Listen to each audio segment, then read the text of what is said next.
आणि आता एक महत्त्वाची बातमी, नीट पेपर फुटीचं नाशिक कनेक्शन समोर येते। नाशिकमधून एका व्यक्तीला ताब्यात घेतलं गेल्याची सूत्रांची माहिती आहे। फुटलेल्या पहिल्या पेपरची पहिली कॉपी ही नाशिकमध्ये सापडल्याचं सूत्रांकडून सध्या तरी समजतंय। तर नाशिकमध्ये बनलेली ही पहिली कॉपी नंतर हरियाणात गेली।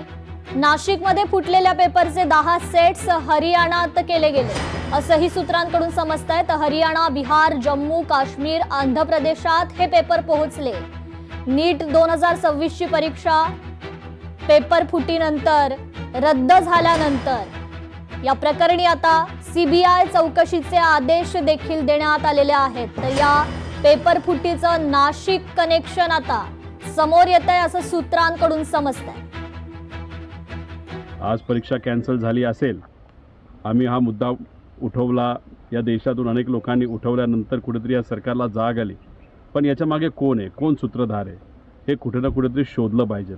आणि जे काही तिथं पनिशमेंट दिली जाते, जी काही कारवाई केली जाते, ती कारवाई कडकच्या कडक कशी होईल या बाबतीत दक्षता सरकारच्या माध्यमातून घेतली जावी। आणि जर नाही तसं काही केलं तर हेच विद्यार्थी पुढच्या वेळेस या सरकारला त्यांच्या पद्धतीने लोकशाहीच्या माध्यमातून उत्तर देते। देशभर परीक्षा पे चर्चा अशा तऱ्हेचं वातावरण तयार करणारे पंतप्रधानांच्या नेतृत्वाखाली देशामधल्या विद्यार्थ्यांचं भवितव्य अतिशय टांगणीला लागलेलं आहे, हे यातनं दिसतंय। आता चौथ्यांदा नीटच्या परीक्षेमध्ये घोळ दिसला आणि त्याच्यामध्ये त्या ठिकाणी हे जे संपूर्ण पेपर आहेत तेच फुटले।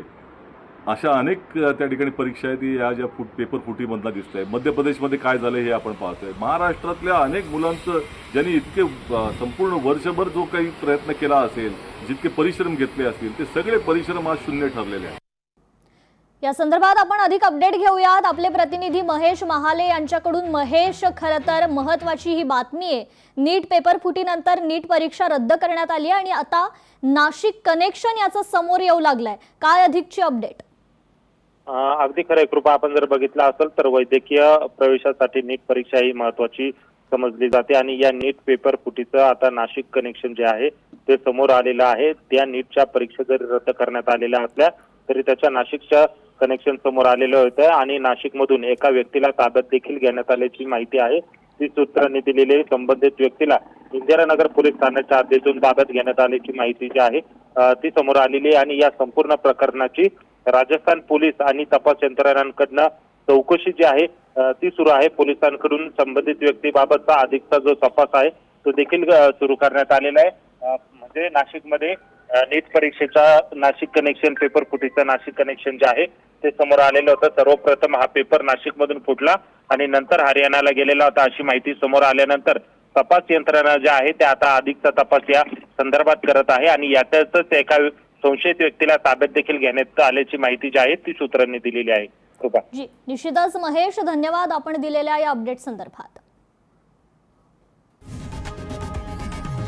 लोकशाही मराठी ऐका, पहा, जागरूक रहा।